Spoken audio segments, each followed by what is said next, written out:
And we are back, Safety the Sportswriter, on with Knoxville Nate and Big Joe on Monday, the 27th of September. September is gone already, and we're 3 weeks into the NFL season at the end of tonight with the Cowboys hosting the Eagles for superiority in the NFC East or whatever you want to call it.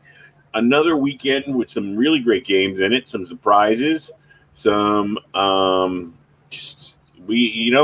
that's why this show is about who do we think are the frauds so far, who do we think are the people that are going to be looking at draft choices next spring, and who might have a way to creep back into their race and make a move before the end in December, especially with the fact it's a 17-game season for the first time ever. Nate, first of all, how was your weekend? It was fabulous. I'm happy to be back on the show, discussing a little NFL. We had a great show on Sunday, man coverage. Everybody go and check it out in case you missed it. You can download the podcast. You can watch it on YouTube. We had a great interview. Hall of Fame national championship winning coach Philip Fulmer joined us. And I got to be honest, man, I don't get starstruck very often just because, I meet a lot of athletes, coaches and athletes through, doing this and also, my memorabilia stuff. But Coach Fulmer, I was a little bit starstruck because he was my hero growing up, and I love the man. So it was real cool to get to talk to him. No, it was a really good interview and a very interesting interview. He touched on a lot of subjects. I thought I liked how you hit on the licensing and the transfer portal and the other things. I thought he brought a lot of good points, and I thought he was of course a very interesting person.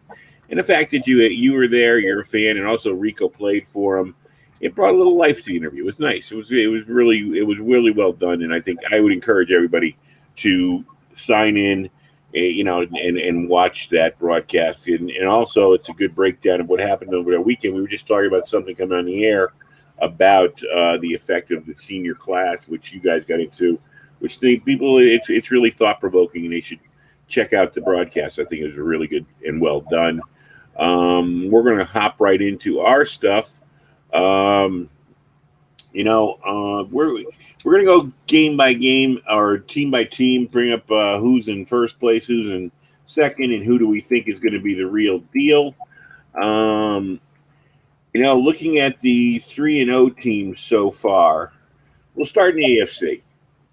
And there's only two of them, and they're both out west. And it's kind of a joke because you and I in our previews, I said Denver was going to be in second place, and you kind of made fun of me. And you said Las Vegas was going to be in second place, and I kind of made fun of you. And we're both right. We're both right. So, hey, geniuses. So, anyways, let's start out right there. First of all, we'll start with Vegas. Legit or just, right now they're hitting on the high notes and something's going to happen? I've got them on my I did a list of all the 3-0 teams. I went through and broke down, which 3-0 teams I think are pretenders and which 3-0 teams I think are contenders. And I got to be honest, it hasn't always been pretty with the Las Vegas Raiders thus far. But look at the teams they played against. They opened the season against the Ravens at home. It's a very close game, 33-27. But the Raiders were in control of that game, I would say, for most of it. And then they went into Pittsburgh right after Pittsburgh had beaten the Buffalo Bills and took care of business and pretty much owned that game and beat them 26-17. Then yesterday they go across the country to Miami. Now I understand Tua was not playing, but they've got, as me and you've talked about several times, they've got a capable backup in Jacoby Brissett, a guy that can win you 2 or 3 games out of 4 if he has to play, and fought tooth and nail and ended up coming back down 14-0 and winning the game 31-28. So you know what? I'm sold on the Raiders right now. That defense looks much improved. I know they've given up over 25 points twice, but they've been able to get stops when they needed to, and I'm buying the Raiders right now. And that's what we talked about on the air. The NFL is becoming like the NBA. When you talk about defense, it's not pitching a shutout. It's not holding the team to 10 points. It's in that fourth quarter, something we saw last night. If the Niners could have come up with that stop, they win. Yeah. And the Raiders so far have been able to come up with that. And, John Gruden, I've never been a detractor of him so much. I've never been a big fan of his. I mean, the Chucky thing was cool, and and he's done a few good things, but I gotta say he's pushing all the right buttons right now. He's made some good acquisitions over the off season, and you gotta root for Derek Carr. Here's a guy who everybody was thrown to the side. You got to get Aaron Rodgers in here. You got to get this guy in here. You can't win with Derek Carr, and he's one of those guys. He's one of those quarterbacks you feel good about. It's like hey, he's getting what he deserves, and we'll see what we'll see over the next few weeks. The good thing is, like you said, they've been battle tested against one very good team, another team that's on the rise, another team that's whether it's Ben Roethlisberger late in his career or whatever, you're going against Mike Tomlin, who we both respect the hell out of. Those are 3 quality wins. Yeah, they're definitely 3 quality wins. And another quick point that I'd like to make about the Raiders is they've been without Josh Jacobs the last 2 games, and they've still been able to run the football with Peyton Barber, who isn't a big name guy, but this retooled offensive line has been able to do enough to keep the run going and keep the threat of the run. Kenyon Drake, Peyton Barber have kept that going. I've also seen an emergence of Henry Ruggs III, who some people had labeled a bust. Well, he's leading the team in reception, leading the team in yards, 237 yards. He's got a touchdown.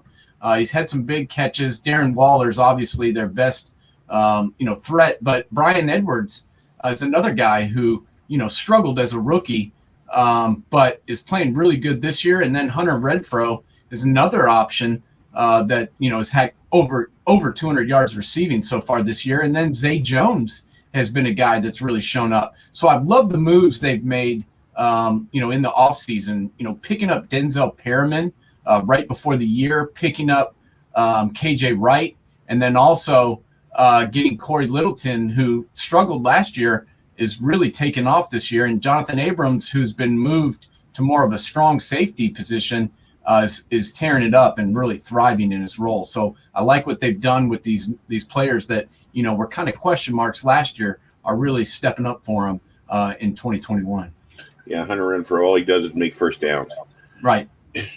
So a guy, let's look at Denver, a team, I thought second place, but I mean, that was pie in the sky thinking. I'll be here. I just wanted to pick something crazy, but because I'm not a Fangio guy, but Teddy Bridgewater's doing the job.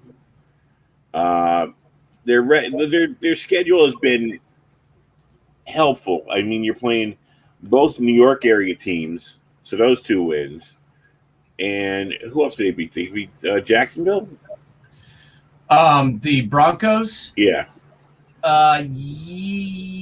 Yes, I believe so. Their schedule, that's my one question mark. I like the way they've played, but they played the Jaguars, they played the Giants, and they played the Jets. So I'm not ready to anoint the Broncos as they're kind of pretenders in my mind right now, just because I need to see them, I need to see more of them. They play the Ravens, Steelers, and Raiders the next 3 weeks. So come back to me after week 6, and I'll tell you what I think. Right now, I'm impressed that they've won those 3 games. They've looked good.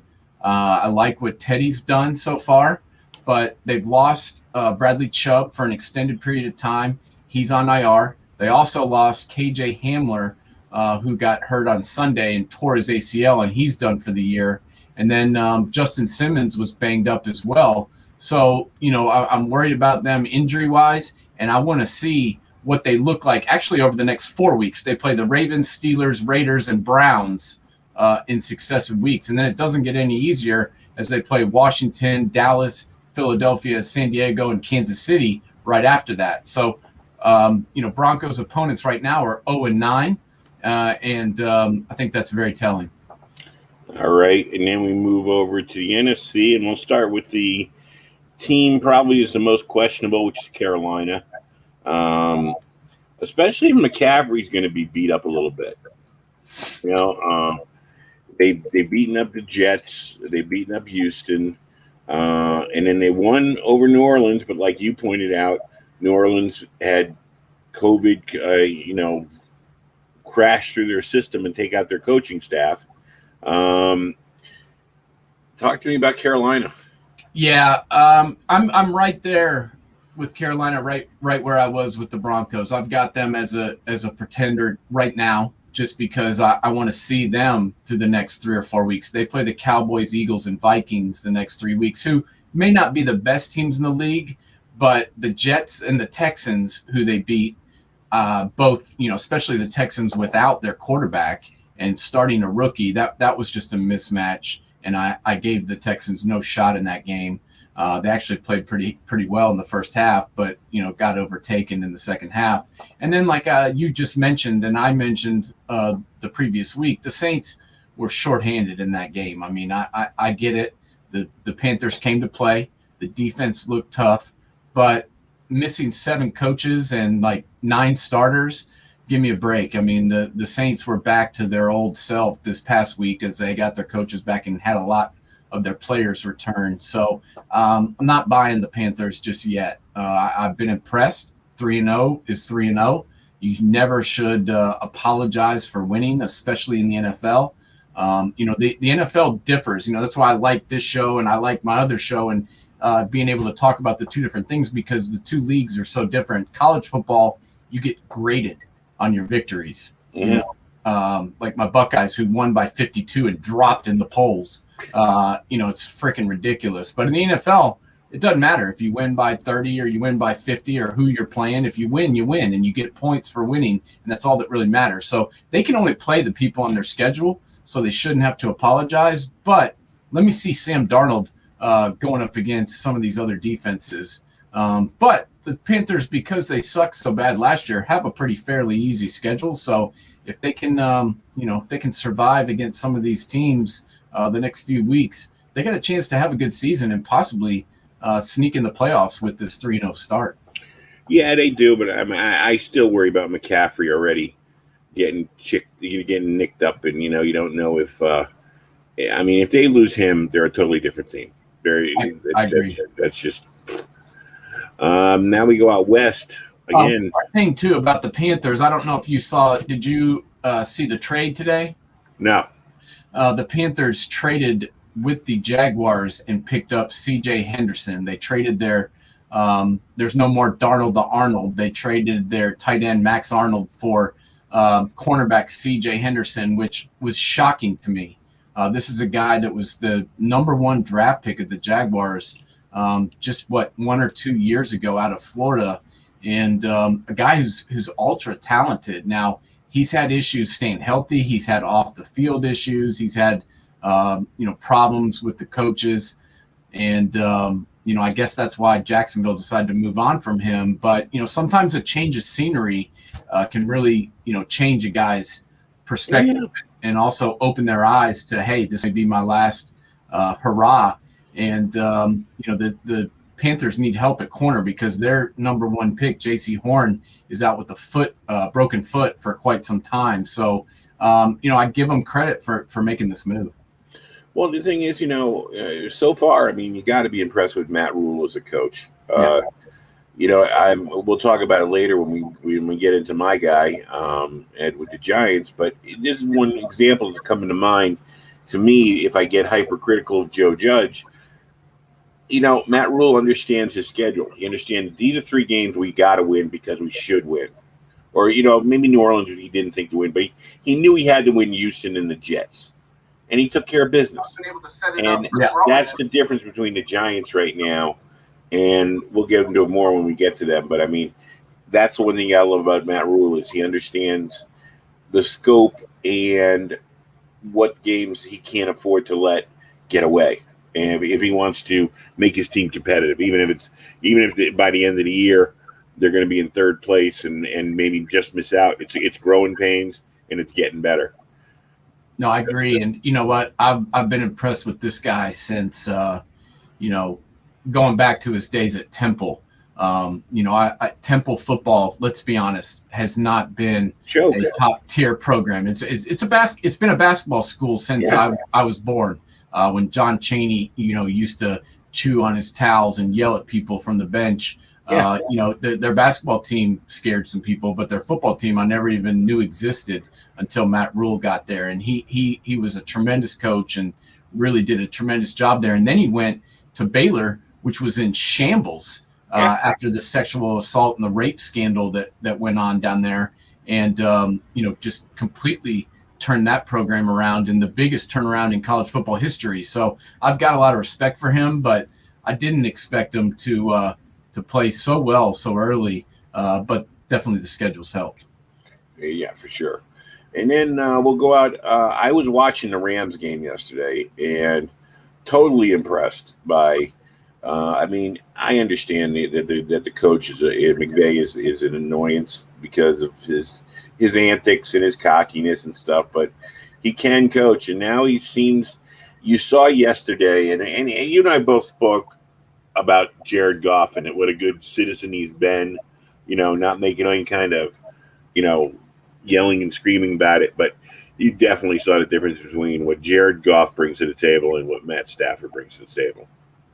Yeah, there's no doubt. The things that were lacking last year on the Rams offensively, let's be honest. I mean, their defense kept them in almost every game last year. It wasn't their offense that was key. They weren't just going blow for blow with people. Their defense was getting stops when their offense was going 3 and out. And now their offense is, leading the charge. And that's because Matt Stafford can get the ball downfield. I mean, good Lord, Deshaun Jackson, I didn't even know he was still in the league because he's been so banged up the past 3 or 4 years. Well, he's apparently healthy and apparently available to get behind defenses again. And now the Rams have a guy that can get him the football. And man, it was amazing to see. I loved it. I picked the Bucs in this game because I wanted to be happy either way. And I got to say I was happy to take that loss on my no doubt pick of the week because I loved seeing TB12 lose, and I loved seeing Matt Stafford win and see him have some success because I've said this from the beginning of time. A lot about quarterback success is where they go, and being stuck in Detroit for so long, people started to write Matt Stafford off. Well, put him on a team that's got a defense and got some weapons and a coach, and he looks damn good. Yeah, I mean, not to put them both on a parallel, but it's kind of like what happened to Jim Plunkett. Jim Plunkett played in New England, then he played in San Francisco when they were terrible, and then he suddenly ends up on the Oakland Raiders, who were a legitimate team, and all of a sudden he ends up winning 2 Super Bowls. I don't know if that's going to happen for Matt Stafford, but he's in the right place at the right time right now. He's got protection, like you said. I mean, Deshaun Jackson, when you think about it, you put Cooper Kupp in the slot below him. Where does the safety go? I mean, you're either going to give it the first down or a touchdown on every play on that side of the field. There's just nothing you can do about it. And I'm really glad that you brought that up because I talking about Stafford, I glossed over Cooper Kupp, and it needs to be mentioned. I know he's getting a lot of hype, but it's deserved. This guy is a top 5 wide receiver in this league. He's an unbelievable route runner. I know he's not the fastest guy in the league, but he's got enough speed to get open. He knows how to get open. He's got unbelievable hands. He's got 367 yards in 3 games. And also has 5 touchdowns. So this guy's averaging 15 yards a catch, and he's just a fun guy to watch. But with Cooper Kupp, with Deshaun Jackson, with Robert Woods, with Van Jefferson, it's making it a lot easier for Stafford, and he's completing 70% of his passes, 942 yards, 9 touchdowns, 1 pick in 3 games. It's pretty impressive. Yeah, he can definitely in the first 4 games. He's definitely in the MVP conversation. Then we go to the Cardinals, another quarterback who should be in the MVP conversation. I have not gotten to see Arizona play yet. Have you watched them at all? Yeah, I watched the entire first game against the Titans, and that one was that one was a lot to do with the offense looking good, but also the defense was just unbelievably dominant. That was the game where they, one guy had 5 sacks, and the Titans just could never get anything going offensively because Chandler Jones was in the backfield before the ball was even snapped. So, I saw that entire game, and then this last week they played the Jaguars, and we'll see about that one. But the week before, the Vikings gave them all they wanted, and they were able to find a way to win. So I'm not 100% sold on the Cardinals. They haven't played a bad schedule so far. I like the wins against the Titans and the Vikings, but this week is a real good barometer to see where these teams are at, because the Rams are playing the Cardinals, and then the Seahawks, who we'll talk about later, are playing the Niners. So we're going to see what's up in that division real soon here. All right, then we'll go to the next level, the 2-1 teams. We'll start out in the AFC. We'll start with Buffalo. I mean, man, don't tweak the Buffalo. I mean, don't, because they've just the last 2 weeks, they've come back looking to kill and take names. I mean, Pittsburgh woke them up, good, and I like it because it shows they're serious. You know what I mean? They're really serious about challenging right now. Yeah, I mean, the first week they were winning that game. If you remember, they were up 10-0 in week 1, and then they fell apart a little bit. But let's be honest, it's the NFL. Anybody can win any one particular game, but they've looked really solid the last 2 weeks against 2 good teams. Beat the Dolphins down 35-0. I was blown away by that one. And then they pretty much beat the crap out of the Washington football team yesterday as well, 43-21. So I'm liking what I'm seeing out of the Bills. I think they're probably, in my estimation, the strongest 2-1 team right now. And they get the Texans this week. So I'm going to go ahead and put them at 3-1. All right. And then we'll go to the AFC North. 3 teams at 2-1. 1 surprise. 2 we thought were going to be there. Cleveland has bounced back from a good effort against Kansas City, even though they lost. I think this week what we saw with against the Bears was finally their defense playing up to their capabilities. So far, they've done what they're 2-1. So I mean, good for them. And what do you think about Cleveland? Yeah, so far so good. They lost week 1, but they were playing the Chiefs in Kansas City, and it was a close game. They were ahead the entire time, and Patrick Mahomes got them at the end. But I don't really negate them. Take anything away from them for losing that game. I mean that was a good opening week ball game. So since then they've taken care of business. They played the Texans and the Bears. And those aren't the 2 best teams, but they've gotten it done. I've liked what I've seen. The defense is what I've been most impressed with. I expected Justin Fields to struggle because he hasn't gotten to play yet for real and be the starting quarterback until this week, and then he gets tossed out there against one of the best teams in the league. Matt Nagy should be fired right now. And, that's ridiculous to say after 3 weeks, but Matt Nagy should have been fired about 2 years ago. So I don't really have a problem with saying that because he should have been fired 2 years ago. The guy, it's like he wants to get fired. I swear to God, he's like begging them to fire his ass. I don't know if you heard the press conference today, but they were asking him, are you going to stick with Justin Fields? Or are you going to go back to Dalton or or what? Dalton's still injured. Fields is kind of banged up. He's like, I don't know who I'm going to start. All three of my quarterbacks are in the mix. So now apparently Nick Foles is going to start. What the hell's he doing? He set his quarterback up for failure. And, he already did that with Mitch Trubisky. So now he's doing it again. They need to get his ass out of there so they don't, lose another high draft pick in the quarterback position. Yeah, it's amazing. It's amazing that he's lasted so long on one playoff, and that was even lucky. So I don't know. Matt Nagy's not. He's not long for the NFL. He's one of those guys where you can see he's like Adam Gase in a way. What the hell? He reminds me of him. He reminds me of him, honestly, a guy that keeps his job even though the players don't seem to really like him. Some coaches have had issues with him, and he's not helping out his quarterbacks at all. No. And you set your quarterbacks up for failure in this league, and you're not going to be around very long. So I'm pretty shocked that this guy still has a job. And man, I don't understand what he was doing out there. I mean, their offensive line, has struggled for 3 years, and he puts this rookie quarterback out there and has him taking 5-7 step drops and gets him sacked 9 times. I mean, at some point you got to change the game plan up, bro. Yeah.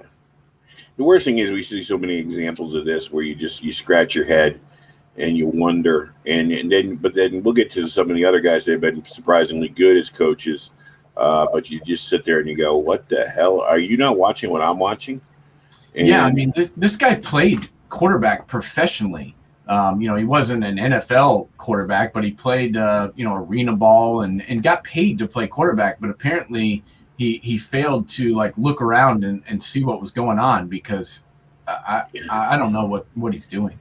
You would think the one thing that would be first on his mind is protect the quarterback. That would be the one thing that would come through. In his first ever start, after you move up in the draft to take him 10th overall, you would say, what do I have to do to make sure this guy does not get sacked 9 times? Quick throws, quick hitters, run the spread. I mean, do something to where you don't get Justin Fields killed in his first appearance. Yeah, the worst thing is it might get worse before it gets better. So yeah. And then we got the Ravens, and Lamar Jackson is playing like an NFL MVP. The team's 2-1. It's sitting in good shape right now. With their one loss was in Vegas, but they took care of business against Detroit. 1917 looks a lot worse than it was, and then the 1-point victory over Kansas City is definitely a quality win. What's your view on? I know what your view is about Lamar. I mean, it's well stated and it's true. How about the rest of the team? Does the rest of the team have to get better and take some of the pressure off this guy? Yeah, and they need to do it quick because they're skating by right now and they're getting wins. And the win against the Chiefs was great. And but you saw yesterday against the Lions, they almost lost that game. If it weren't for a NFL record tying 66-yard kick by Justin Tucker, they would have lost to Detroit. So yeah, he needs some help, man. And we knew going into the season that they were kind of in trouble with all the injuries. But they need to figure out a way to help him out. They're not going to get 66-yard field goals every single time. So I really think we need to, get Lamar some help, and this defense needs to play better. They only gave up 17 points to the Lions. That was not a bad showing, but they need to go out there and help their quarterback. Yeah, show some domination.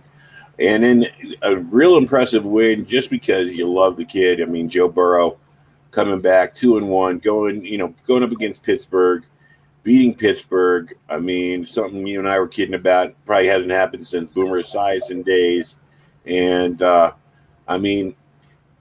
now, 2-1 and 2 nice victories. I mean, they beat the Vikings and they've beaten the Steelers. So good for them. I'm not ready to say it was a passing of a torch and that the Steelers are going to be below them, but a a nice victory in dominating fashion too. Yeah, no, that was a really good win yesterday, and it's been pretty amazing to see Jamar Chase, who couldn't catch the ball in the preseason, now has 5 touchdowns in 3 games. The rest of the entire rookie class, I think, has 3 touchdowns combined. So pretty impressive for the guy who definitely is the best wide receiver that came out in that draft, and it was a good move to go ahead and get him. But, the loss to the Bears concerns me. So I'm not really sure what to think of the Bengals just yet. But they get to play the Jaguars this week. So we could be looking at a 3-1 start. And that would be impressive. Yeah. I mean, the Bears, you're right. It's troublesome on one level. But on the other level, you sit there and you go, yeah, but every team usually wins at least one game. I mean, so that was the Bears 1 week of being hot. So I won't go overboard. And the Bengals, played that game close. They were down and came back and almost won it. So we do have to give them credit for that. I think they were down throughout most of that game. So we need to give them credit for that. But it's just I need to see more to tell you. I'm not sure what this team is just yet. Talking about the Bengals. And next we'll slide on to your home state team, Tennessee Titans. They have a chance right now if they can do so. I haven't looked at their schedule yet. But right now, when you look at the mess that Houston's in, the fact that Indianapolis, I mean, even what's his name? Irsay came out and started complaining about Carson Wentz already, about his problems staying healthy, and the fact that Jacksonville is Jacksonville right now. The Titans really, unless their schedule, I haven't looked at it. Maybe you have. I have. I mean, they could put this division away by mid-November. They're in good shape right now. That opening week loss was worrisome, but they came back and beat the Seahawks and the Colts and got the job done 2 weeks in a row. So they sit at 2-1, and then they go to New York this week and play the Jets, and then they go to Jacksonville the following week. So they've got an opportunity to start off 4-1 with 3 road wins. So that's putting them in pretty good position and setting them up for success. So I think they're in a good position right now. If they can keep doing what they're doing and keep building on these 2 nice wins, I think they're in good shape. Now, I know most of the points happen in the first week, but they are 13 points in the differential. I mean, they've given up 84 and scored 71. So that's the one thing to keep an eye on is their defense, because no matter what, I don't really care about yardage defense and stuff like that. It's scoring defense is what I look at. So no, I agree with you, but they were able to, against the Seahawks, a lot of those points were in the first half. Yeah, true. And they came up and were able to get some stops in the second half, and then they held the Colts to 16 yesterday. So I think their defense is improving, and that's really what I wanted to see was get better, because last year they were so awful and were worst in the NFL getting off the field on third down. So that's the area that I really look at. I mean, points is important, obviously, but getting off the field on third down is crucial, especially when you have Derrick Henry and Tannehill back there. One thing I want to bring off just for a second here. First of all, I want to send out a get well soon to Andy Reid, who went to the hospital yesterday after the game against the Chargers. They say he's resting comfortably, and hopefully it's nothing that's going to keep him off the sidelines for any amount of time. Hopefully it's something, that can be treated, and it's nothing really serious. So, shout out to Andy Reid. One thing just before we get into the game between the Chargers and Kansas City, I don't know if I read this right, but after the game, the assistant coach who came out to be the spokesperson and is listed as the assistant head coach was their special teams coach. I thought Bieniemy was his number one guy. Well, I think Bieniemy is the offensive coordinator, and I thought he was the associate head coach too, but apparently not. Not to start a rumor, not to start any kind of thing, but it will be interesting if Reed is out for any amount of time and Bieniemy isn't put into the head coaching interim job, especially with a guy that's being talked about in so many different places to be a head coach. That could be a black mark against him to say you wouldn't even have him be your head coach and you've known this guy forever and you want us to hire him. I don't know. Maybe I'm reading into it. Just something I wanted to look at. Well, no, you know what? If I was Eric Bieniemy, I'm not sure I'd want to be thrust into the head coaching role right now, considering they're 1-2, and this is not how they expected the season to begin. I'm not sure if I'd want to be thrust into the head coaching job right now, but it sounds like Andy will be back. From all the reports I've read, it was just dehydration, severe, apparently dehydration. So you got to drink water. Unlike me. I'm not telling people I drink nothing, but I live. My daughter calls it Daddy Wawa because I drink nothing but Diet Dr. Pepper. So I'm not one to tell people what to do with their libations. But apparently that's what it was. But I'm concerned about. We'll get to Kansas City in a minute, but I'm concerned about them. Apparently, breaking news: they signed Josh Gordon right before we came in the air. So they'll have him for 3 games before he pops a drug test. All right. Well, first we'll go to the Chargers. First of all, the new coach doing a good job right off the bat. You beat Kansas City, who's the number 1 team in your division. You got Herbert. 2-1. What do you think overall about the Chargers so far? Yeah, I've been impressed. I wasn't sure. I've stated this a number of times, but I just wasn't sure what to expect with the first-time head coach and a guy that young and Brandon Staley. Obviously did a good job as the defensive coordinator for the Rams, but it wasn't like he was there for 10 years. Only was on the Rams staff for a couple of years of service. So I wasn't sure what the head coaching job would look like for him. But so far, the defense has come up big, and they intercepted probably the best quarterback in the NFL twice. And looked really good out there. So let's look at their opponents. They played the Washington football team week 1, won that one. Played Dallas week 2, and was a game that could have gone either way. Last second field goal, sealed that one.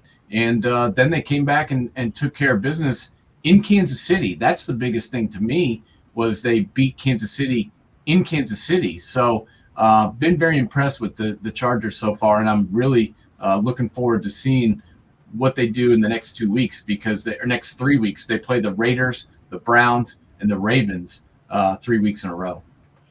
And now we'll swing over to the NFC and Green Bay, 2-1, a last-second victory last night over San Francisco. I felt so sorry for Jimmy G.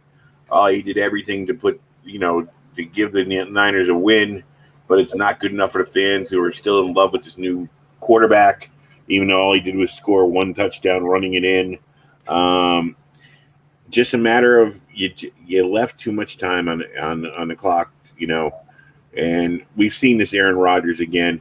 The one thing I will say is, I think it was you who said it. Devontae Adams, you didn't think they were going to go to him? Go ahead. I get it. He probably is the best wide receiver in the league. He's at least top 3. I talked about Cooper Kupp earlier. Cooper Kupp and Devontae Adams, to me, are the top 2 wide receivers in the league right now. And why the hell you wouldn't double Devontae Adams every time, I don't know. No one else on that team scares me. Marquez Valdez-Scantling, Bobby Tunyon, 55-year-old Randall Cobb, Alan Lazard. I can go down the whole list. None of those guys really worry me except Devontae Adams. So how the hell is he always open? I don't know, but we'll see. The Packers, they've looked good ever since week 1. So I'm kind of chalking that week 1 game up to not really playing a whole lot in the preseason. I think they'll be fine. Yeah, the one thing, just to expand on that Devontae Adams thought is like the one thing they always say about Bill Belichick: he takes away your best wide receiver. First thing he does. Yeah. That's what I would do. The first thing I would do is, if I'm playing the Packers, I would say, okay, who's our best corner? All right, you're following Devontae Adams wherever the hell he goes. And you know what? If you're a safety and you're out there and he's on your side of the field, you better know he's there. You watch him too. And then, if someone else beats you, if Bobby Tunyon has 5 touchdowns, God bless him. God bless Bobby.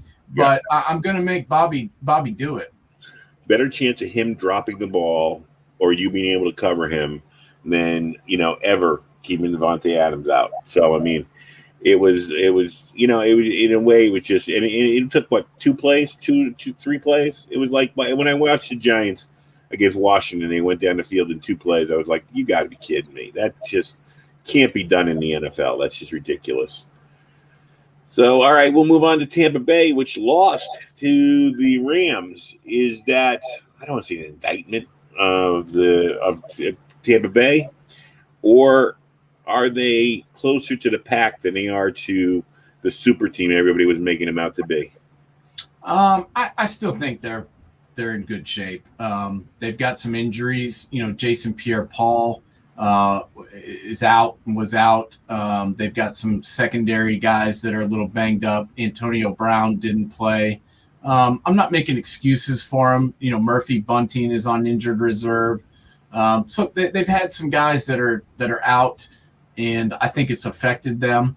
But we'll see. We'll see what happens. Right now, I'm still buying the Bucks just because of that defense. I mean, the Rams still couldn't run the ball very well yesterday. I think, in the second half, it opened up a little bit just because the passing game was working so well. They had to start going to a 2-deep shell type of defense, and they were, Sonny Michel was able to pick up some yards, but really their defense has been pretty stout against the run. So because of their defense and because of who the quarterback is, I'm still buying the Buccaneers at this point, even though they're 2-1. I don't really take that loss too deeply against them. And yesterday was a big win for New Orleans, going up to New England, where they hardly ever have lost in the past 20 years. They won in dominant fashion, especially their defense. Their defense made Mac Jones look like a rookie for the first time. So big win. Kudos to the Saints for bouncing back and getting up there and getting a win.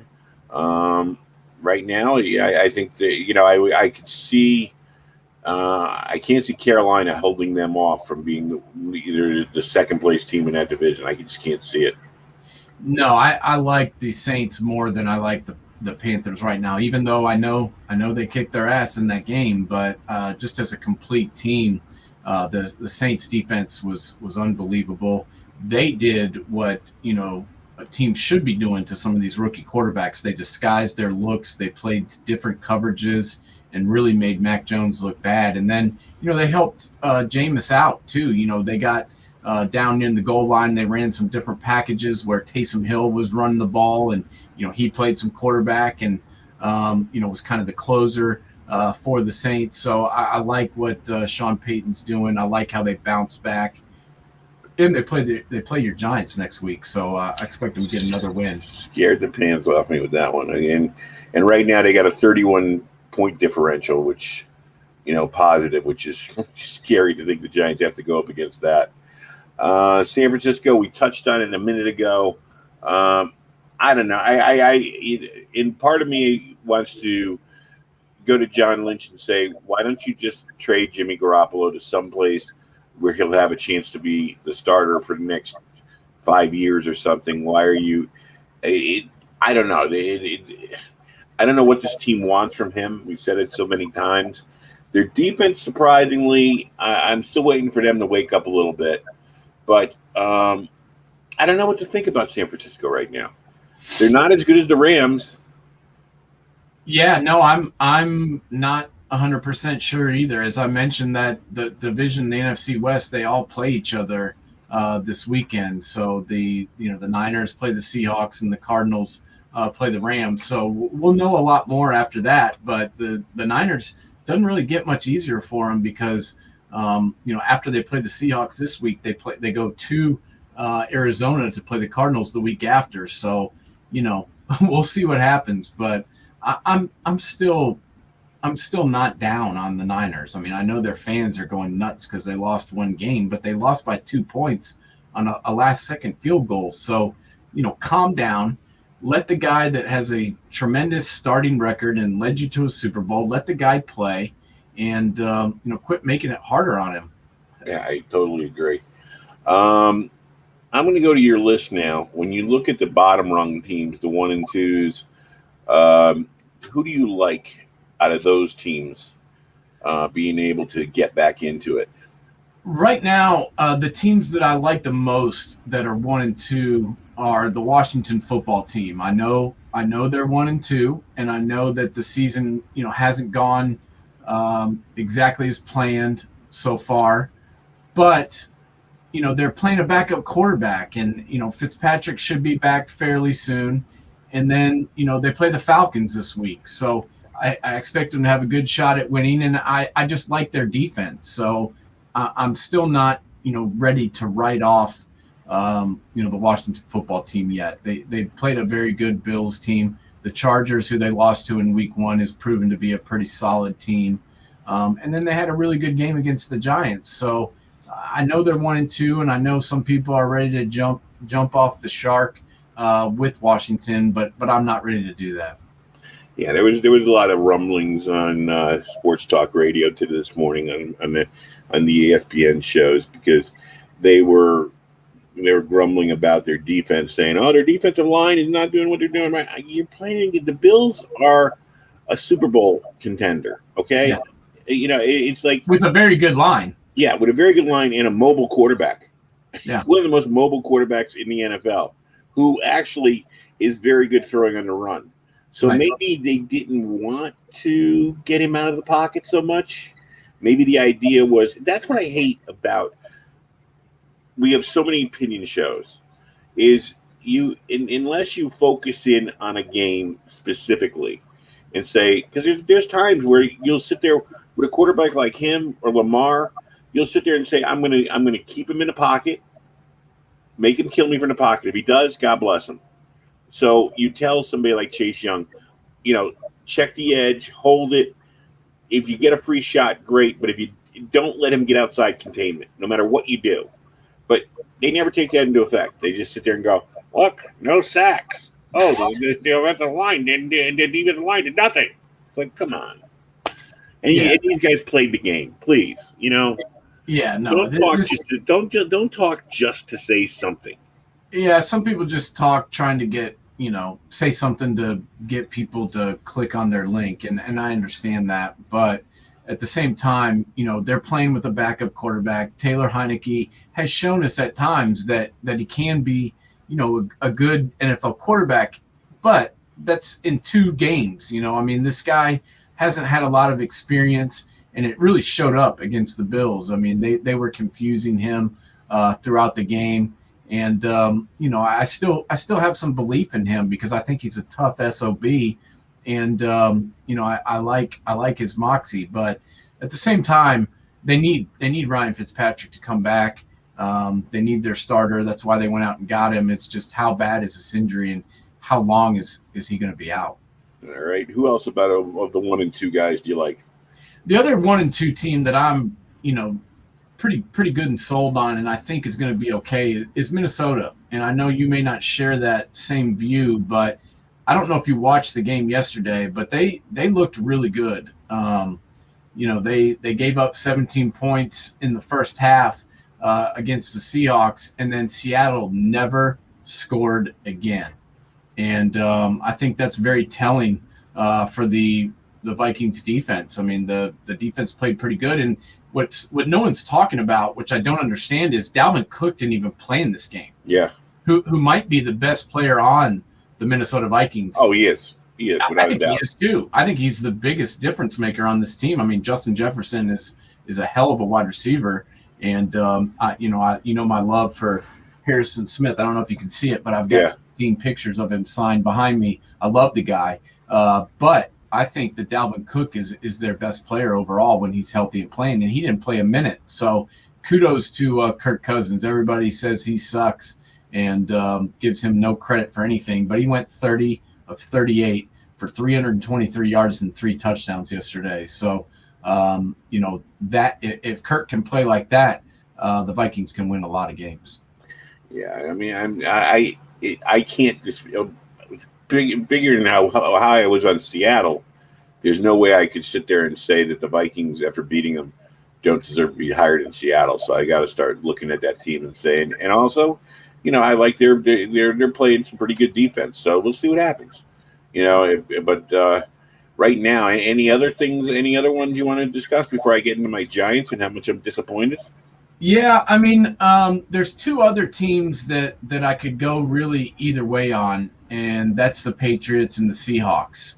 Both teams I was fairly high on to begin the year, and at this point, I could see, either team. I got more faith in the Seahawks right now just because of Russ. Yesterday was not looking good for old Mackie Jones, so that kind of worries me. But with the coaching staff and with the defense, I think the Pats will be okay. So I'm looking at the Seahawks and the Patriots kind of in the same light. I think they're 2 teams that are at 1 and 2, but I think they're 2 teams that shouldn't hit the panic button just yet. I totally agree with you there, especially about the Patriots, because I said once they went with Mac Jones, I thought that Belichick looked at it as learning experience in September. Let's have him ready to go mid-October, and let's see what we got. There's going to be some growing pains. Yeah. I mean, the guy's 20 years old, 21 years old. It's not going to always look great. So, might as well do what he's doing and get him out of the way now so that you've got a chance to have a playoff run instead of doing the Matt Nagy approach and, throwing your guy out there in the middle of the season with no reps. And to my Giants, a very disappointing loss. That's 2 in a row, losing on late field goals, leaving teams too much time to get back. And I know you can't always control that. Saw some different things they were doing. I mean, I told you I wanted to see Saquon Barkley on a pitch count, and they did that. 12 runs, 8 passes, almost 100 yards, or maybe just over 100 yards of total offense. I'm fine with him doing that. But as Carl Banks, who is one of the best announcers, you don't get to hear him around here. He does the Giants locally, and I love Carl Banks. He used to be on the morning show with Bob Papa. On Sirius XM radio. So I love Carl Banks. He should be a national broadcaster. He would bring more to the table than half these guys because he tells the truth. He was saying about Saquon yesterday, and he took him to task and said, you can't dance in the NFL. You can't just dance. Get behind the blockers and follow your way through. If it breaks open, good. You get an extra 15 yards. If not, you get that 3-4 yard carry.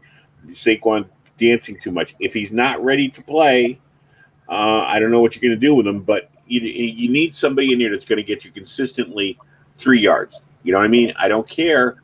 If he breaks every once in a while, great, but you can't always be sitting there waiting for him to break one. So that bothered me a little bit.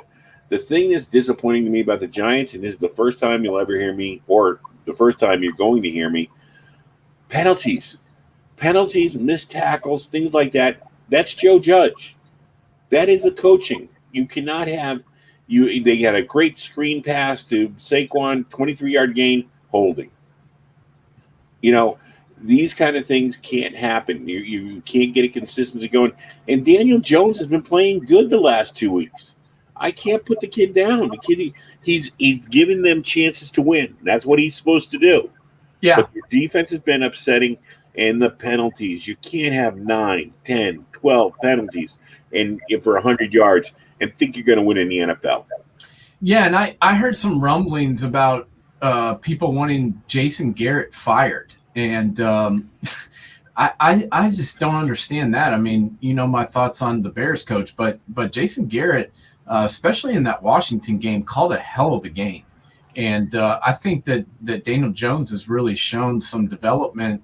Yeah. And Jason Garrett's a big part of that. And, yeah, they lost yesterday, but it's not like they got blown out. It was a 3-point game. So I don't think that that's a good idea. getting rid of their offensive coordinator. I mean, let's be honest, that offensive line is not exactly stellar at this point, and I think that's a cause of a lot of their problems.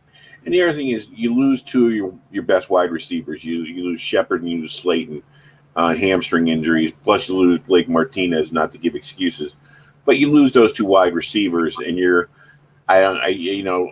only people who knew the wide receivers Daniel Jones was throwing to was their own families, because I don't know who those guys were. Evan Ingram, another bad fumble in a clutch spot. The Giants, you went out and you got Kyle Rudolph, a veteran who's not equal to him as an athlete, but I would have Rudolph in, and I would have I can't think of the kid's name. Caden Smith. Goodbye, Evan Ingram. Yeah, I like Caden Smith. I liked what I've seen out of Caden Smith, and he can develop with a tight. There's a couple of different tight ends. First of all, there's very few Kelseys and Gronkowskis.